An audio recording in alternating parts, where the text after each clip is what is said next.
కేటీఆర్ గారు స్పీచ్ అయినాక భోజనాలు స్టార్ట్ చేయాలి, అంత మేరకి ఏ రకంగా కూడా స్టార్ట్ చేయొద్దని మనవి చేస్తూ గౌరవనీయులు మన బీఆర్ఎస్ పార్టీ అభ్యర్థి మాగంటి గోపీనాథ్ గారి సతీమణి మనందరి ఆశాజ్యోతి యావత్ తెలంగాణ వారి గెలుపుల కోసం బీఆర్ఎస్ 60 లక్షల క్యాడర్ ఎదురు చూస్తున్నారు. యావత్ ప్రభుత్వ వ్యతిరేకం మొత్తం కూడా చూస్తున్నారు.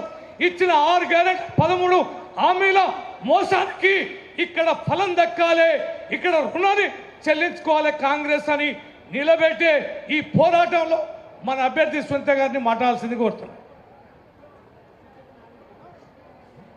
వేదికను అలంకరించిన పెద్దలందరికీ నమస్కారం. గౌరవనీయులైన కేటీఆర్ గారికి నా కృతజ్ఞతలు. గోపన్న అంటేనే జనం, జనం అంటేనే గోపన్న. నా జూబ్లీహిల్స్ నియోజకవర్గ కుటుంబ సభ్యులని గోపీనాథ్ గారు ఎప్పుడూ చెప్తూ ఉండేవాళ్ళు.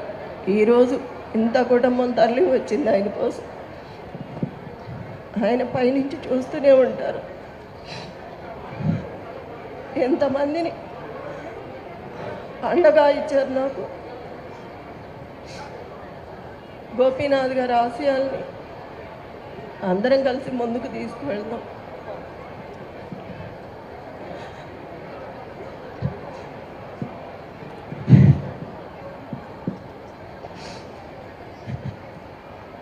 ఎంతమంది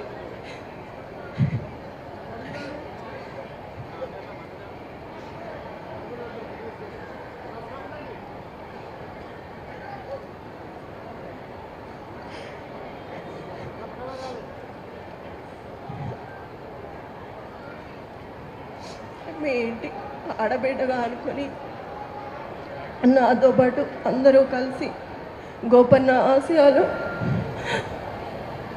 నెరవేర్చాలి. గోపన్న మీ సమస్యలు తన సమస్యగా అనుకునేవాడు.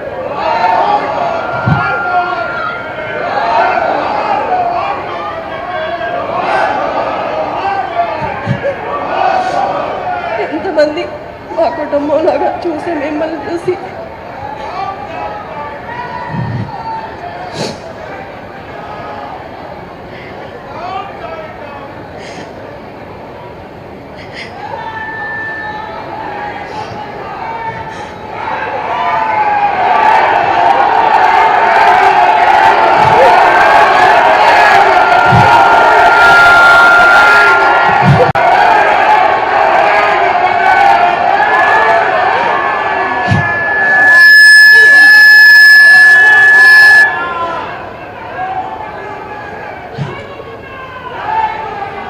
ఈ యొక్క గోపన్న గారి ఆశయాలు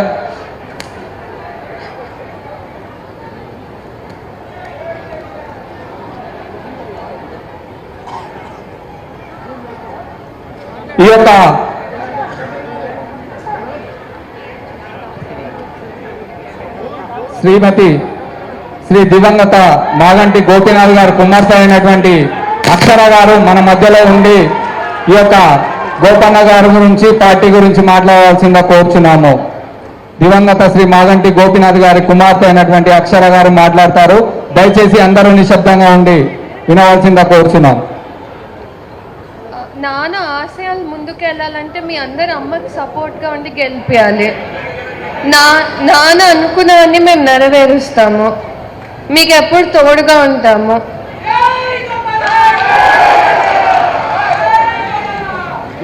సభా సాక్షిగా దివంగత శ్రీ మాగంటి గోపీనాథ్ గారికి, వారి కుటుంబానికి, బీఆర్ఎస్ పార్టీ అభ్యర్థి అయినటువంటి సునీతమ్మ గారికి, ఇక్కడ విచ్చేసినటువంటి ప్రతి కార్యకర్త కూడా కుటుంబ సమేతంగా సానుగా ఉంటారని కోరుకుంటున్నాము. మాజీ మంత్రి వర్యులైనటువంటి శ్రీ తలసాని శ్రీనివాస్ యాదవ్ గారు మాట్లాడాల్సిందిగా కోరుచున్నాం.